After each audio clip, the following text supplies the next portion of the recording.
안녕하세요. 저는 박철수라고 합니다. 62세에 20년간 치킨집을 운영해온 평범한 아버지죠.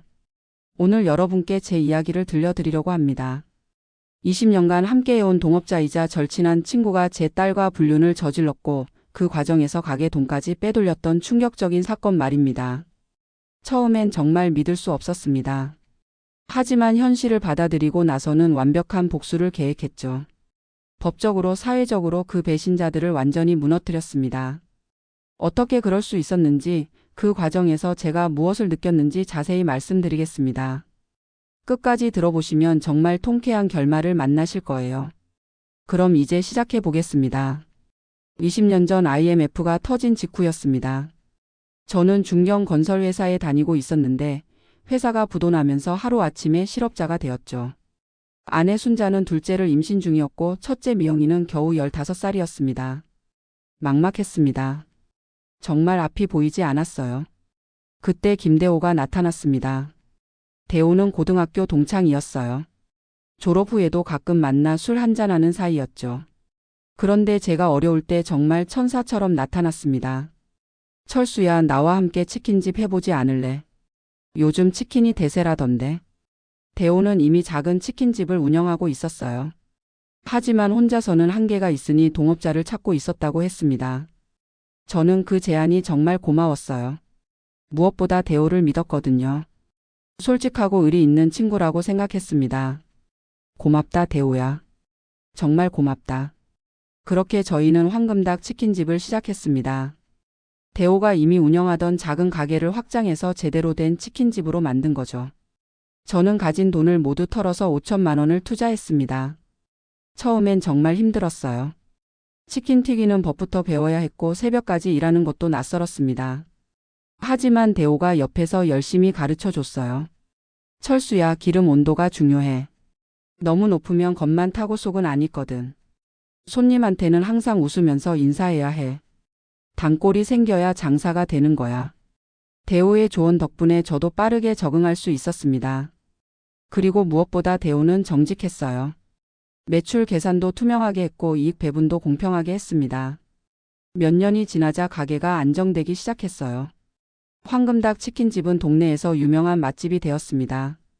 바삭한 튀김과 특제 소스가 입소문을 탔거든요. 매출도 꾸준히 늘었습니다. 처음엔 하루 30만 원도 힘들었는데 5년 후에는 하루 80만 원은 기본이었어요. 주말엔 100만 원을 넘기기도 했습니다. 그 돈으로 아이들 교육비도 될 수 있었고 적금도 조금씩 넣을 수 있었어요. 미영이는 대학교에 진학했고 둘째 아들 민수도 중학생이 되었습니다. 저는 정말 행복했어요. 가족도 건강하고 사업도 잘 되고 믿을 만한 동업자도 있고 인생이 이렇게 좋을 수도 있구나 싶었습니다. 대호와의 우정도 더욱 깊어졌어요. 우리는 단순한 동업자가 아니라 진짜 형제 같은 사이가 되었습니다. 대호의 부인 영희 씨와 제 아내 순자도 친해져서 자주 함께 여행을 다녔어요. 명절 때는 두 가족이 모여서 함께 보내기도 했습니다. 대호는 제 아이들을 자식처럼 아꼈고 저도 대호의 외동딸을 친조카처럼 여겼어요. 철수야, 우리 이대로 쭉 같이 가자. 100년해로 하자. 그럼 우리가 죽을 때까지 함께 일하는 거야. 그런 약속을 주고받곤 했습니다. 정말 순진했죠. 사람 마음이 변할 수 있다는 걸 몰랐어요. 15년이 흘러 2018년쯤 되었을 때였습니다. 가게는 더욱 번창했어요. 월 순이익이 800만 원 정도 나왔고 저희는 각자 400만 원씩 가져갔습니다. 저는 그 돈으로 적금을 꾸준히 넣어서 1억 2천만 원 정도 모았어요. 미영이는 대학을 졸업하고 초등학교 교사가 되었고 8년 전에 결혼도 했습니다. 민수도 대학교 2학년이 되었죠. 모든 게 순조로워 보였어요. 하지만 그때부터 대호가 조금씩 달라지기 시작했습니다. 처음엔 작은 변화였어요. 예전엔 매출 정산을 함께 했는데 혼자서 하겠다고 하더라고요. 철수야, 내가 힘드니까 내가 알아서 할게. 어차피 반반 나누는 거 아니야. 그럴듯한 이유였습니다. 저도 나이가 들어서 눈이 침침해지고 계산하기가 귀찮아졌거든요. 그래서 대호에게 맡겼어요. 그런데 이상한 건 매출이 예전만 못하다는 거였습니다. 손님은 여전히 많이 오는 것 같은데 정산해 보면 예전보다 적었어요.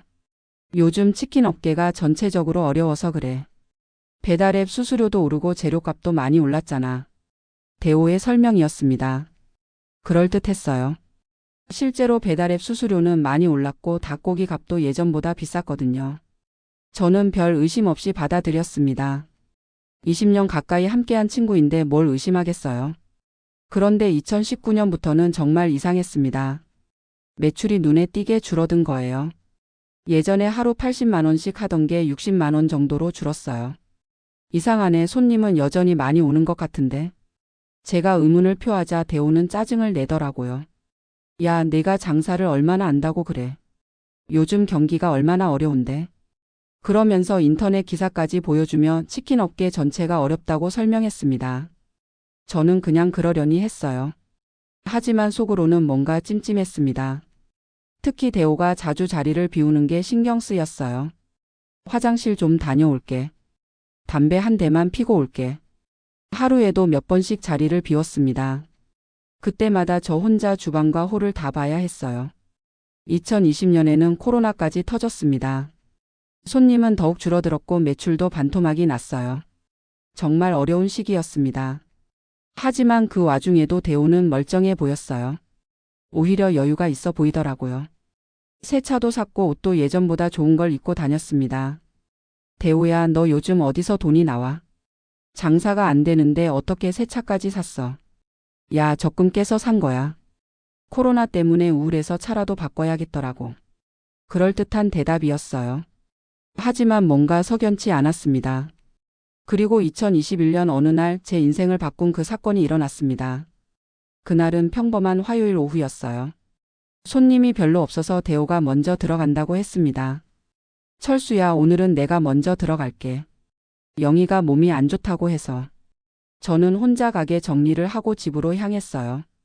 집까지 가는 길에 큰 길을 지나야 하는데 신호에 걸려서 잠시 멈춰 있었습니다. 그때였어요. 길 건너편 모텔에서 나오는 두 사람이 눈에 들어왔습니다. 남자는 대호였어요. 그런데 그 옆에 있던 여자가 미영이었습니다. 처음엔 제 눈을 의심했어요. 내가 잘못 본 게 아닐까? 하지만 분명히 미영이었습니다. 제가 낳아서 35년을 키운 딸인데 잘못 볼 리 있겠어요. 두 사람은 손을 잡고 나왔어요.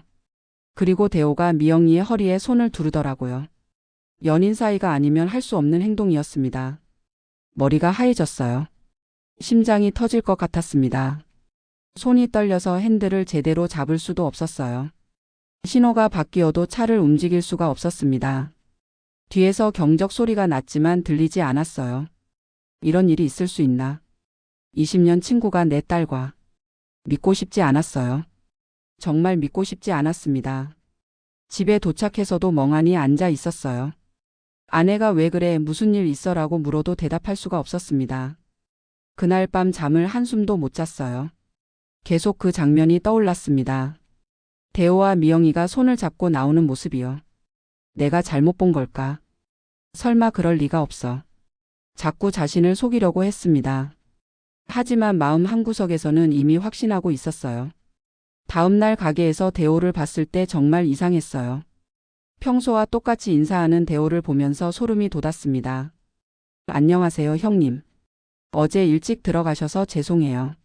아무렇지도 않은 표정이었어요. 마치 어제 제 딸과 모텔에서 나온 게 아닌 것처럼요. 저도 평소처럼 대답했습니다. 괜찮다, 괜찮아. 하지만 속은 끓어오르고 있었어요. 이 사람이 정말 20년 친구가 맞나 싶었습니다.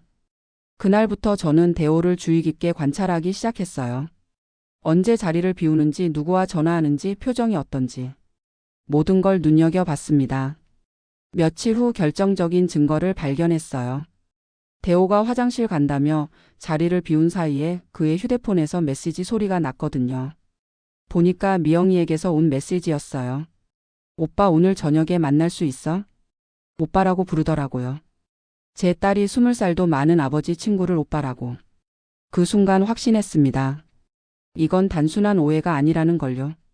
집에 돌아가서 아내에게 넌지시 물어봤어요. 순자야, 요즘 미영이가 어떤 것 같아? 글쎄 좀 이상해. 예전보다 외출이 잦아졌어. 그리고 대호 씨 이야기를 자주 하더라고. 아내의 대답에 더욱 확신이 섰습니다. 이제 더 이상 의심할 여지가 없었어요. 하지만 어떻게 해야 할지 막막했습니다. 당장 대호에게 따져야 할까? 아니면 미영이를 먼저 만나서 물어야 할까? 고민 끝에 증거를 더 확보하기로 했어요. 감정적으로 행동했다가는 오히려 불리할 수 있거든요. 그래서 며칠 더 관찰했습니다. 그리고 충격적인 사실을 더 발견하게 되었어요. 대호가 가게 돈을 빼돌리고 있다는 걸 알게 된 거죠. 어느 날 대호가 급하게 자리를 비웠는데 현금 서랍이 열려 있었어요. 평소엔 항상 잠가두는데 말이죠. 서랍을 보니 현금이 평소보다 적었습니다. 오늘 현금 매출이 30만 원 정도였는데 서랍엔 15만 원밖에 없었어요. 혹시나 해서 매출 장부를 확인해 봤습니다. 그런데 현금 매출이 15만 원으로 기록되어 있더라고요. 분명히 30만 원이었는데 말이죠. 그때 깨달았어요. 대호가 현금 매출을 조작하고 있다는 걸요. 더 자세히 조사해 보니 정말 기가 막혔습니다. 지난 3년간 체계적으로 돈을 빼돌리고 있었어요. 현금 매출을 축소 기록하는 건 기본이고 재료비도 부풀려서 영수증을 조작했습니다. 가짜 영수증까지 만들어가면서 차액을 빼간 거예요. 계산해 보니 총 2억 5천만 원 정도를 가져간 것 같았습니다. 3년간 월 평균 700만 원씩 빼간 셈이죠. 그제서야 왜 매출이 줄어든 것처럼 보였는지 이해가 됐어요. 실제로는 줄어든 게 아니라 대호가 빼돌린 거였던 겁니다. 정말 기가 막혔어요. 20년 친구가 제 딸과 바람 피우는 것도 모자라서 가게 돈까지 훔쳤다니. 그날 밤 정말 잠을 못 잤습니다. 화가 나서 미칠 것 같았어요. 당장 대호를 찾아가서 목을 조르고 싶었습니다. 하지만 참았어요. 감정적으로 행동하면 안 된다고 생각했거든요. 대신 체계적인 복수를 계획하기 시작했습니다. 대호를 완전히 망하게 만들어야겠다고 결심했어요. 다음 날부터 본격적으로 증거를 수집하기 시작했어요.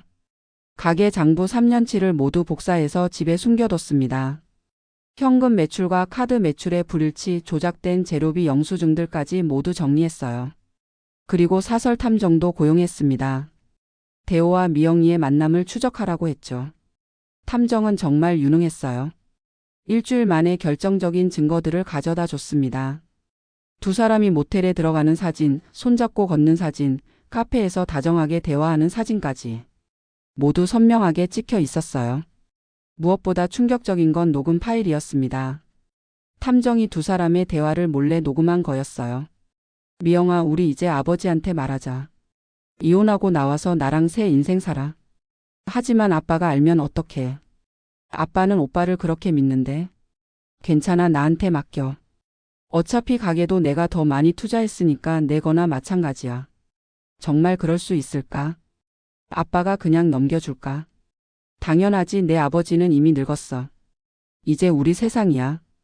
듣고 있으니 정말 토가 나올 것 같았어요. 20년 친구를 늙었다고 하다니. 그리고 제가 더 많이 투자했다고 거짓말까지. 처음 시작할 때 대호는 기존 가게만 내놓고 제가 5천만 원을 투자했는데 말이에요. 더 충격적인 대화도 있었습니다. 아버지한테는 절대 말하면 안 돼. 아직 때가 아니야. 알겠어, 오빠. 하지만 이렇게 몰래 만나는 것도 한계가 있어. 조금만 기다려. 내가 가게 명의를 내 이름으로 바꿔놓고 있어. 그럼 내 아버지도 어쩔 수 없을 거야. 가게 명의를 바꾸고 있다고요? 정말 치밀하게 계획하고 있었던 거였어요. 그 순간 결심했습니다. 이놈들을 완전히 망하게 만들어야겠다고. 먼저 법적 준비를 시작했어요. 고등학교 동창 중에 변호사가 있었거든요. 철수야, 이건 정말 심각한 문제네. 횡령죄와 배임죄가 동시에 성립할 수 있어. 변호사는 증거들을 보더니 충분히 승소할 수 있다고 했습니다. 민사로는 손해배상 청구도 가능하고 형사로는 횡령죄로 고발할 수 있어. 게다가 가게 명의 변경 시도는 배임죄에 해당하지. 세무사도 만났어요.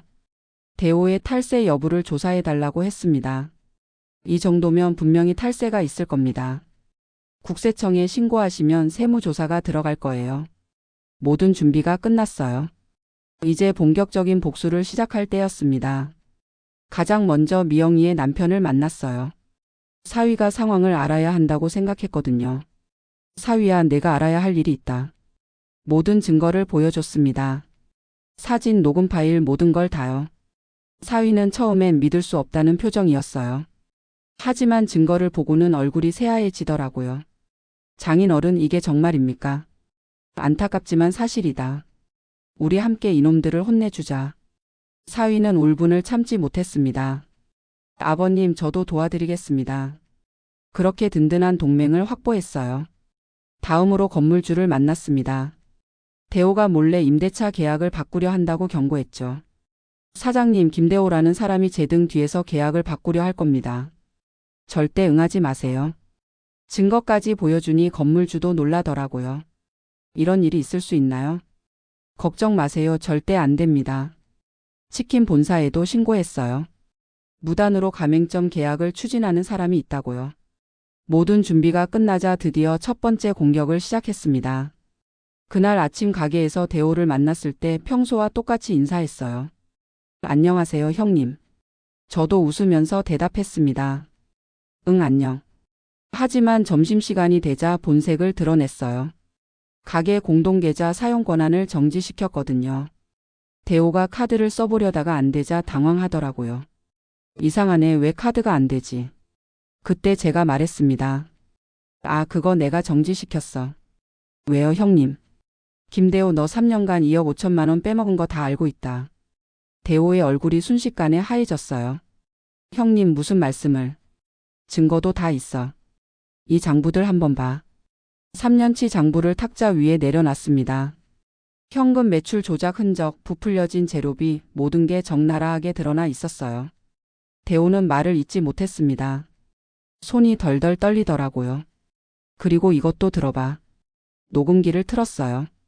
대호가 미영이에게 내 아버지는 이제 늙었어라고 말하는 목소리가 흘러나왔습니다. 형님, 저기, 닥쳐. 20년 친구 등에 칼을 꽂고 내 딸까지 건드린 놈이 할 말이 있나. 그러면서 경찰서 고발장을 내밀었어요. 내일까지 자수하지 않으면 이걸 접수할 거야. 대호는 무릎을 꿇더라고요. 형님, 제발 용서해 주세요. 제가 정말 잘못했습니다. 용서. 20년 친구에게 무릎 꿇는 기분이 어떤가. 내 딸한테 그 짓 할 때도 생각해봤어. 그리고 냉정하게 말했습니다.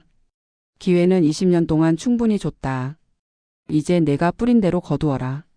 그 다음은 더욱 치밀했어요. 대호의 사회적 관계를 하나하나 파괴해 나갔습니다. 먼저 동네 상인의 모임에서 대호의 횡령 사실을 폭로했어요. 여러분 조심하세요. 김대호라는 사람은 20년 친구도 배신하는 인간입니다. 모든 증거를 보여주니 상인들이 경악하더라고요. 이런 사람이 우리 상인회에 있었다니. 그 자리에서 대호는 상인회에서 추방당했습니다. 그리고 대호의 아내 영희 씨에게도 모든 걸 알려줬어요. 미용실로 직접 찾아갔습니다. 영희 씨는 손님 머리를 만지고 있었어요. 평소처럼 밝은 표정이었죠. 아직 아무것도 모르는 순진한 모습이었습니다. 영희 씨, 잠시 얘기 좀 할까요? 어머, 철수 씨. 무슨 일이세요? 손님이 가고 나서 조용히 말했어요. 영희 씨, 앉으세요. 충격적인 얘기를 해드려야 해서요. 영희 씨의 표정이 굳어지더라고요. 뭔가 심상치 않다는 걸 느꼈나 봅니다. 대호 씨가 제 딸과 불륜을 저질렀어요. 뭐라고요? 그런 말도 안 되는. 증거가 있습니다. 사진들을 하나씩 보여줬어요. 모텔에서 나오는 모습, 손잡고 걷는 모습. 그리고 녹음 파일까지. 영희 씨는 사진을 보더니 손으로 입을 막았어요. 이런 일이 있을 수 있나요? 목소리가 떨리고 있었습니다. 20년 넘게 함께 산 남편이 불륜을 저질렀다는 사실을 받아들이기 힘들었겠죠. 미안해요, 영희 씨. 저도 이런 얘기하기 싫었어요. 영희 씨는 그 자리에서 울음을 터뜨렸습니다. 그 사람이 요즘 이상하더라니. 새 옷도 사고 늦게 들어오고. 모든 퍼즐이 맞춰지는 순간이었어요. 영희 씨도 남편의 변화를 느끼고 있었던 거죠. 그리고 이것도 알아두세요. 대호 씨가 저희 가게 돈을 3년간 2억 5천만 원 빼돌렸어요. 영희 씨는 더욱 충격을 받았습니다. 돈까지. 도대체 왜 이런 일을. 저도 이해할 수 없어요. 20년 친구였는데. 그날 영희 씨는 미용실을 일찍 닫았어요. 충격이 너무 커서 일을 할 수가 없었던 거죠. 며칠 후 영희 씨가 제게 전화를 걸어왔습니다. 철수 씨, 저 이혼하기로 했어요. 그 사람과는 더 이상 같이 살 수 없어요. 예상했던 일이었어요. 영희 씨 같은 분이 그런 배신을 참을 리 없었거든요. 한편으로는 미영이에 대한 처리도 필요했습니다. 직접 만나서 따져야 했어요. 미영이를 불러냈습니다. 카페에서 만나자고 했죠. 미영이는 아직 모르는 것 같았어요. 평소처럼 밝은 표정으로 나타났습니다. 아빠 갑자기 왜 부르셨어요? 미영아, 아빠가 질문 하나 할게. 정직하게 대답해. 미영이의 표정이 조금 굳어졌어요. 뭔가 낌새를 체감한 것 같았습니다. 김대호 아저씨와 무슨 사이냐? 미영이는 당황하며 대답했어요. 아빠 무슨 말씀이세요? 그냥 아빠 친구분이잖아요. 거짓말하지 마. 다 알고 있어. 그러면서 사진을 내밀었습니다. 모텔에서 나오는 모습이 선명하게 찍힌 사진이었어요. 미영이는 얼굴이 새하얘졌습니다. 아빠, 이건 설명해봐. 아빠 친구와 모텔에서 뭘 했는지. 미영이는 한참을 말하지 못했어요. 손이 떨리고 있었습니다. 아빠 죄송해요. 정말 죄송해요. 결국 모든 걸 인정했습니다. 6개월 전부터 시작된 불륜 관계를요. 처음엔 정말 아니었어요. 남편이 사업 실패해서 너무 힘들 때 대호 아저씨가 도와주셨거든요. 도와줬다고 불륜을 저지르나. 아빠 정말 미안해요. 저도 어떻게 된 건지. 미영이는 울면서 말했어요. 하지만 저는 동정할 마음이 없었습니다.